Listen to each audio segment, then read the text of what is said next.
കേരളം ജയിക്കും, UDF നയിക്കും. യൂറോപ്പിനെ മുൾമുനയിൽ നിർത്തിക്കൊണ്ട് പുതിയ പിരിമുറുക്കത്തിന് തുടക്കം കുറിക്കുകയാണ് ബെലാറസ്. യുദ്ധത്തിൽ നേട്ടം കൊയ്യുന്ന രാജ്യങ്ങളിൽ മുൻപന്തിയിൽ റഷ്യയാണ്. ചൈനയും ഇറാനും ഈ ഗണത്തിൽ തന്നെ വരും. ഇപ്പോഴിതാ റഷ്യൻ ഫെഡറേഷനുകൾക്ക് കീഴിലെ റഷ്യയുടെ ഏറ്റവും വിശ്വസ്ത രാജ്യമായ ബെലാറസ്, അതിൻ്റെ പ്രസിഡന്റ് അലക്സാണ്ടർ ലുക്കാഷെങ്കോ നിർണായകമായ ഒരു പ്രഖ്യാപനം നടത്തിയിരിക്കുകയാണ്. യൂറോപ്പിനെ ആകെ ഞെട്ടിപ്പിക്കുന്ന ഒരു പ്രഖ്യാപനം. അതിങ്ങനെയാണ്: സമാധാനത്തിൻ്റെ കാലം കഴിഞ്ഞു, ഞങ്ങളിപ്പോൾ യുദ്ധത്തിനായി തയ്യാറെടുക്കുകയാണ് എന്നാണ് അദ്ദേഹം ഇന്ന് മിൻസ്കിലിൽ നടന്ന സൈനിക യോഗത്തിൽ പ്രഖ്യാപിച്ചത്. രാജ്യത്തെ സായുധ സേനയുടെ പ്രവർത്തനങ്ങൾ അവലോകനം ചെയ്യുന്നതിനായി വിളിച്ചു ചേർത്ത 300ഓളം ഉന്നത സൈനിക ഉദ്യോഗസ്ഥരുടെ യോഗത്തിലാണ് ലുക്കാഷെങ്കോയുടെ ഈ കടുത്ത നിലപാട്. നമ്മൾ യുദ്ധം ആഗ്രഹിക്കുന്നില്ല, എന്നാൽ ഒരു സൈന്യം നിലനിൽക്കുന്നത് തന്നെ യുദ്ധം ചെയ്യാനാണ്. സമാധാനം വേണമെന്നുണ്ടെങ്കിൽ നമ്മൾ യുദ്ധത്തിന് തയ്യാറെടുക്കണം. രാജ്യത്തെ സൈനിക യൂണിറ്റുകൾ ഇപ്പോൾ അതീവ ജാഗ്രതയിലാണെന്നും തോക്കിൻ മുനയിൽ നിർത്തി ബെലാറസിനോട് ആരും ചർച്ചയ്ക്ക് വരേണ്ടെന്നും അത്തരം നീക്കങ്ങൾക്ക് സൈന്യം ഉടനടി മറുപടി നൽകുമെന്നും അദ്ദേഹം മുന്നറിയിപ്പ് നൽകുന്നുണ്ട്. യഥാർത്ഥത്തിൽ ഇറാൻ തുറന്നുവിട്ട സാമ്പത്തിക പ്രതിസന്ധിയിൽ റഷ്യ ഉയർത്തെഴുന്നേൽക്കുന്നതാണ് ഇപ്പോൾ ലോകം കണ്ടുകൊണ്ടിരിക്കുന്നത്. അമേരിക്കൻ സഖ്യകക്ഷികളായിരുന്ന യൂറോപ്പിലെ മിക്ക രാജ്യങ്ങളും അമേരിക്കയോടൊപ്പം ചേർന്ന് യുദ്ധത്തിനില്ലെന്ന് അമേരിക്കയോട് വ്യക്തമാക്കിയതും ആ രാജ്യങ്ങൾക്ക് ഊർജ്ജ പ്രതിസന്ധി കൈവന്നതും അവരുടെ ശത്രുവായ റഷ്യയിൽ നിന്ന് കൂടുതൽ എണ്ണയും മറ്റ് അസംസ്കൃത വസ്തുക്കളും വാങ്ങാൻ നിർബന്ധിതരായതും മേഖലയിൽ റഷ്യൻ സ്വാധീനം വർദ്ധിപ്പിക്കാൻ കാരണമായിട്ടുണ്ട്. ഈ അവസരം മുതലെടുത്തുകൊണ്ടാണ് റഷ്യയും ബെലാറസും ചെച്നിയെ പോലും ഇപ്പോൾ പുതിയ ഇടപെടലുകൾ നടത്തിക്കൊണ്ടിരിക്കുന്നത്. ഇതിൻ്റെ ഭാഗമായി റഷ്യയുമായുള്ള സൈനിക സഹകരണം ബെലാറസ് കൂടുതൽ ശക്തമാക്കിയിട്ടുണ്ട്. റഷ്യൻ ആണവായുധങ്ങൾ ബെലാറസിൽ വിന്യസിച്ചിരിക്കുന്ന സാഹചര്യത്തിൽ ഏതൊരു അധിനിവേശത്തെയും പ്രതിരോധിക്കാൻ തങ്ങൾക്ക് ശേഷിയുണ്ട് എന്ന് ലുക്കാഷെങ്കോ അവകാശപ്പെടുന്നുണ്ട്.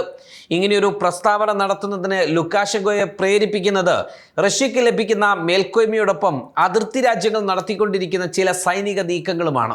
അയൽരാജ്യങ്ങളായ പോളണ്ട്, ലിത്വാനിയ എന്നീ രാജ്യങ്ങൾ ബെലാറസ് അതിർത്തിയിൽ സൈനിക വിന്യാസം വർദ്ധിപ്പിക്കുന്നു എന്ന ആരോപണമാണ് ലുക്കാഷെങ്കോ പ്രധാനമായും ഉന്നയിക്കുന്നത്. നാറ്റോ രാജ്യങ്ങൾ തങ്ങളെ വളയാൻ ശ്രമിക്കുകയാണ് എന്നും അതിനെ പ്രതിരോധിക്കാൻ സൈന്യത്തെ സജ്ജമാക്കേണ്ടത് അത്യാവശ്യമാണ് എന്നും അദ്ദേഹം വിശ്വസിക്കുന്നു. ജനുവരി മുതൽ മാർച്ച് വരെ ഏകദേശം 2.5 മാസത്തോളം ബെലാറസ് സൈന്യത്തിൽ വലിയ തോതിലുള്ള പരിശോധനകൾ നടന്നിരുന്നു.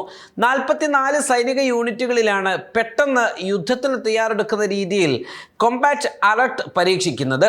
ഈ പരിശോധനയുടെ അവസാനത്തിലാണ് സമാധാനകാലത്തെ പരിശീലനങ്ങൾ പണം പാഴാക്കലാണ് എന്നും ഇനി യുദ്ധകാലത്തെ പോലെ വാർ ടൈം കണ്ടീഷൻ പ്രവർത്തിക്കണമെന്നും അദ്ദേഹം ഉത്തരവിട്ടത്. ഉക്രൈൻ യുദ്ധത്തിന് പുറമെ നിലവിൽ മിഡിൽ ഈസ്റ്റിൽ ഇറാനും അമേരിക്കയും തമ്മിൽ നടക്കുന്ന യുദ്ധവും ലോക സാഹചര്യത്തെ മാറ്റിമറിച്ചു എന്ന് അദ്ദേഹം കരുതുന്നു. ലോകം ഇപ്പോൾ സുരക്ഷിതമല്ലെന്നും സൈനികമായി കരുത്തുണ്ടെങ്കിൽ മാത്രമേ സമാധാനമായി ജീവിക്കാൻ കഴിയൂ എന്നും അദ്ദേഹം തൻ്റെ ഉദ്യോഗസ്ഥരെ ഓർമ്മിപ്പിക്കുന്നുണ്ട്. റഷ്യൻ ആണവായുധങ്ങൾ ഇപ്പോൾ ബെലാറസിൻ്റെ മണ്ണിലുണ്ട്. റഷ്യക്കെതിരെയുള്ള നീക്കങ്ങൾ ബെലാറസിനെ ബാധിക്കുന്ന ബോധ്യമുള്ളതിനാൽ പുടിൻ്റെ ശക്തമായ സഖ്യകക്ഷി എന്ന നിലയിൽ തൻ്റെ സൈനിക ശേഷി പ്രദർശിപ്പിക്കുക എന്ന ലക്ഷ്യവും ഇതിന് പിന്നിലുണ്ട്. ബെലാറസിന് നിലവിൽ 100,000-ഓളം വരുന്ന സൈനികരുണ്ടെങ്കിലും ഒരു യുദ്ധമുണ്ടായാൽ അത് 5 ലക്ഷമായി ഉയർത്താൻ തനിക്ക് സാധിക്കും എന്ന് അദ്ദേഹം ഈ യോഗത്തിൽ അവകാശപ്പെട്ടു.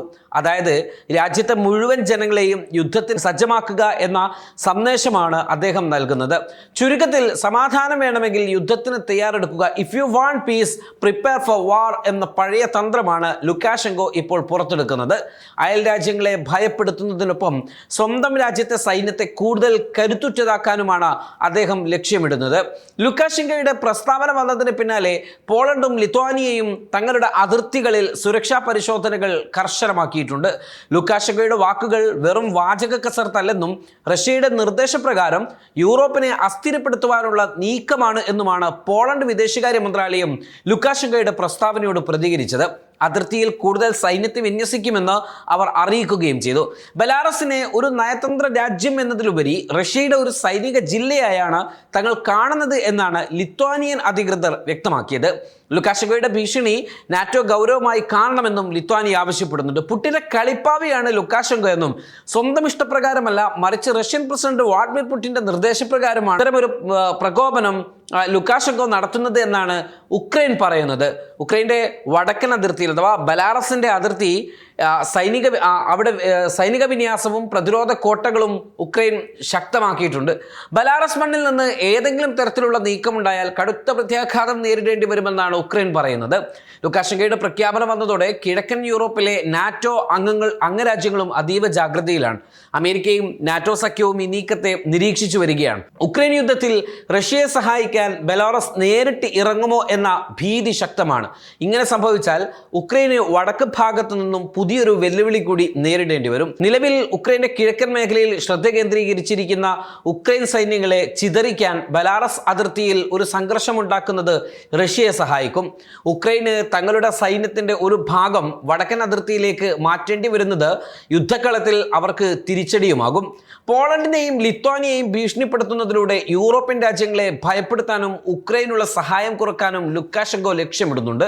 സ്വന്തം രാജ്യത്തെ ജനങ്ങൾക്കിടയിൽ ഒരു യുദ്ധഭീതി നിലനിർത്തുന്നത് വഴി ലുക്കാഷെങ്കോക്ക് തന്റെ അധികാരം കൂടുതൽ ശക്തമാക്കാനും സാധിക്കും. ഒപ്പം ബെലാറസിൽ റഷ്യൻ ആണവായുധങ്ങൾ വിന്യസിച്ചിരിക്കുന്നതിനാൽ ലുക്കാഷെങ്കോയുടെ യുദ്ധത്തിന് തയ്യാറെടുക്കുന്നു എന്ന വാചകം ആണവായുധത്തിന്റെ സാധ്യതകളിലേക്കുമാണ് വിരൽ ചൂണ്ടുന്നത്. ചുരുക്കത്തിൽ ലോകത്ത് ഇസ്രയേലും റഷ്യയും ഇറാനുമെല്ലാം യുദ്ധത്തിൽ ഏർപ്പെടുന്നതോടൊപ്പം ലുക്കാഷെങ്കോയുടെ ബെലാറസും ഇതിലേക്ക് കടന്നു വന്നാൽ അത് യൂറോപ്പിനെയാണ് ഏറ്റവും കൂടുതൽ ബാധിക്കുക. അത് അനുകൂലമാകുന്നത് റഷ്യയ്ക്കും ചൈനയ്ക്കും ഉൾപ്പെടെയുള്ള രാജ്യങ്ങൾക്കുമാണ്. ഹലോ, ശരിക്കും അതെ, ഇത് വിൽക്കുന്നില്ല. ചേട്ടൻ എന്താ ഈ പറയുന്നേ? ഈ മാല വിൽക്കാതെ എങ്ങനെ നമ്മുടെ കാര്യം നടക്കും? ഓരോ കുടുംബത്തിനും 25 ലക്ഷം രൂപ വരെ ഉമ്മൻചാണ്ടി സൗജന്യ ആരോഗ്യ ഇൻഷുറൻസ് പരിരക്ഷ. ഇത് UDF-ന്റെ ഇന്ദിരാ ഗ്യാരണ്ടി. കേരളം ജയിക്കും, UDF നയിക്കും.